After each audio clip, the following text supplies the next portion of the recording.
Hello students, I am Dr. Meenu Arvind Agarwal, associate professor in psychology. मैं आज आपको व्यवहार के जैविक आधार यानी बायोलॉजिकल बेसिस ऑफ बिहेवियर के विषय में पढ़ा रही हूँ। मानवीय व्यवहार के जैविक आधार की क्रियातंत्र के रूप व्यवहार के दैहिकी आधार कहे जाते हैं। यानी मानवीय व्यवहार के जो जैविक आधार का क्रियातंत्र है वो व्यवहार का दैहिक आधार माना जाता है। यही स्नायु तंत्र प्रक्रिया के रूप में संरचना के साथ क्रिया में जुड़कर तंत्रिका तंत्र या स्नायु मंडल या स्नायु तंत्र यानी नर्वस सिस्टम जैसे नामों से जाना जाता है। मानवीय व्यवहार के सही आधार जन समाज के प्रभाव में आते हैं, तब उन्हें मानवीय व्यवहार के सामाजिक आधार कहा जाता है।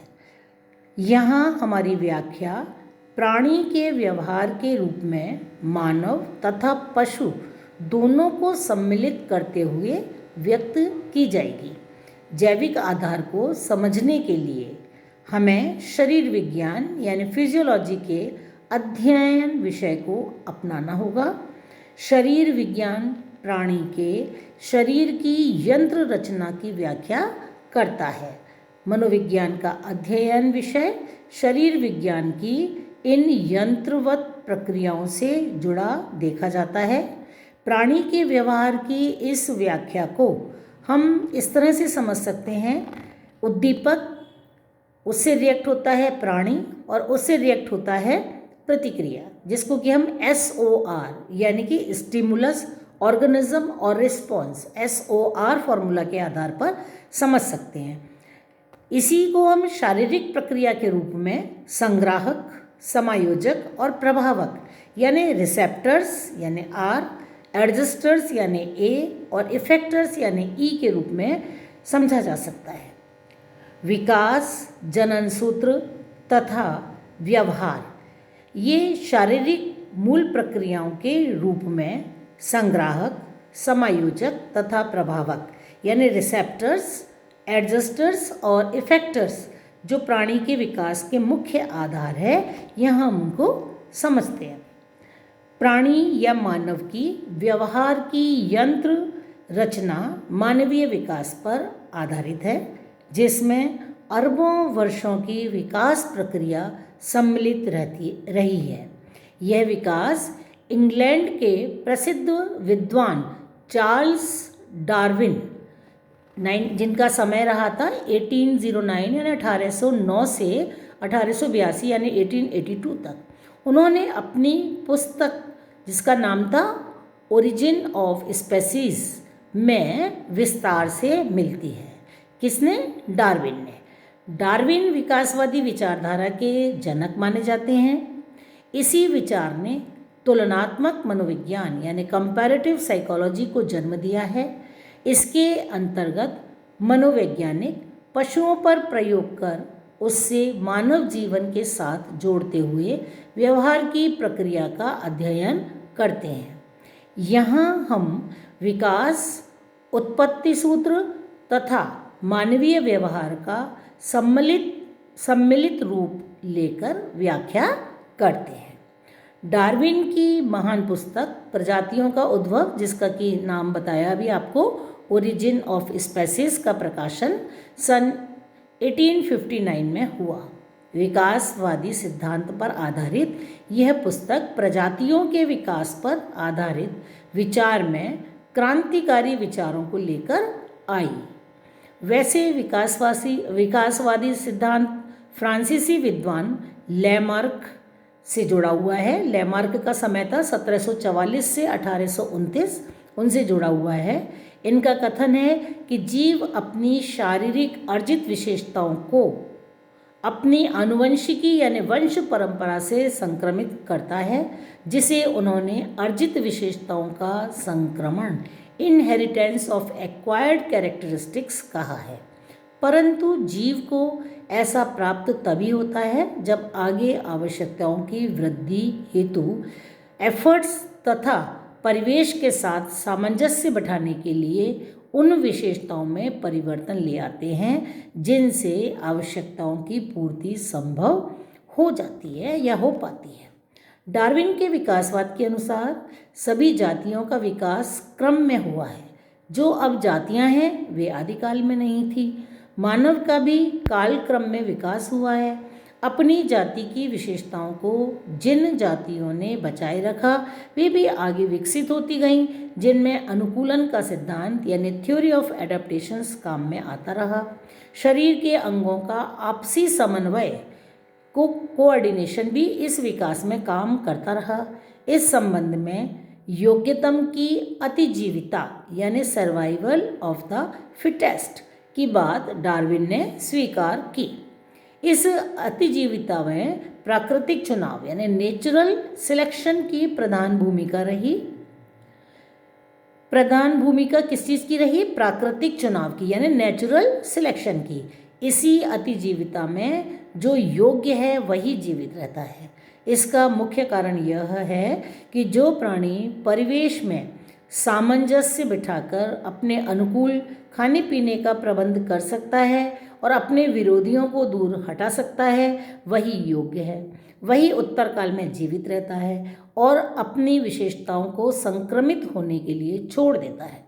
कुछ समय बाद वातावरण में परिवर्तन होता है, तब परिणाम यह होता है कि जीवित रहने वाले प्राणियों के रूप में अवश्य ही परिवर्तन आता है। इस परिवर्तन का परिणाम ये होता है कि धीरे धीरे नई प्रजातियों का प्रादुर्भाव हो जाता है। डार्विन ने अपनी पुस्तक 1871 में प्रकाशित जो पुस्तक थी उनकी द डेसेंट ऑफ मैन में उच्च श्रेणी के पशु तथा मनुष्य की तर्क शक्ति में समानता की बात कही। इस पुस्तक के एक वर्ष बाद पुनः एक अन्य पुस्तक प्रकाशित हुई जिसको उन्होंने the expression of the emotion in man and animal का नाम दिया। इस पुस्तक में डार्विन ने उन भावावेश की अवस्था में शरीर तथा मुखाकृति यानी फेशियल एक्सप्रेशन में परिवर्तनों को विकासवादी मत के साथ ही जोड़ा। डार्विन के विकासवाद का धार्मिक उन्मादियों ने बहुत विरोध किया, परंतु मनोवैज्ञानिकों ने उन्हें अपनाकर पशु मनोविज्ञान के अध्ययन को बढ़ावा दिया। डेकार्ते ने पशु तथा मानव में जो खाई बनाई थी उसे पशुओं का अध्ययन करने के बाद तुलनात्मक दृष्टि से मानव जीवन में झांक कर देखने के बाद मनोविज्ञान को विकसित होने का मार्ग प्रशस्त किया। इस प्रकार मानव व्यवहार अध्ययन में डार्विन की विकासवादी विचारधारा सदैव अपना प्रभाव दिखाती रहेगी। अब मैं आपको बताऊंगी जनन सूत्र तथा व्यवहार के विषय में। Genes and behaviour. मानवीय व्यवहार का आधार विकासवादी आधार से ही जुड़ा हुआ नहीं है, अपितु हेरिडिटी में आनुवंशिकी में विस्तार से उल्लिखित उन महत्वपूर्ण जनन सूत्रों यानी जीन्स से भी नियंत्रित रहता है जो जनन ग्रंथि की यानी गोनाड्स की देन है। जनन ग्रंथि एक ऐसी ग्रंथि होती है जो स्त्री और पुरुषों में भिन्नता के साथ देखी जाती है। इसकी क्रिया रासायनिक तथा ग्रंथि का अंतःस्रावी ग्रंथि की कोटि में आने के कारण इसके द्वारा सीधे रक्त की धारा में अपना स्राव छोड़ना होता है जिसे हार्मोन्स कहते हैं। यही हार्मोन पुरुषों में एंड्रोजन और स्त्रियों में एस्ट्रोजन कहे जाते हैं जो दोनों में व्यक्तित्व की लैंगिक विशेषताओं को एक दूसरे से अलग कर उनका विकास तथा भिन्न व्यवहार उत्पन्न करने में सहायक होते हैं।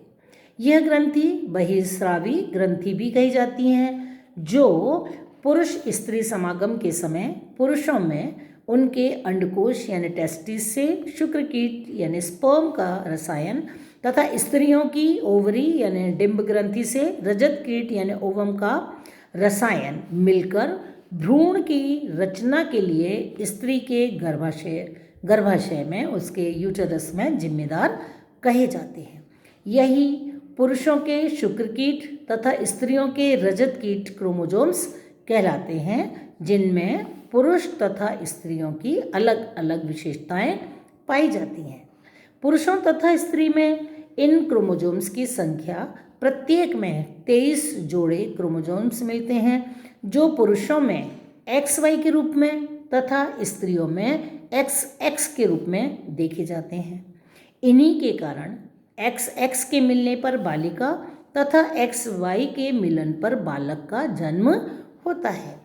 बालक बालिकाओं में जनन ग्रंथि का हार्मोन्स उनके व्यवहार की भिन्नता के लिए जिम्मेदार माने जाते हैं। यही जनन ग्रंथि स्राव यानी हार्मोन्स बालकों में एंड्रोजन तथा बालिकाओं में एस्ट्रोजन और उनमें आगे चलकर यौनिक व्यवहार तथा प्रेरणा भी उत्पन्न करने में सक्षम होता है।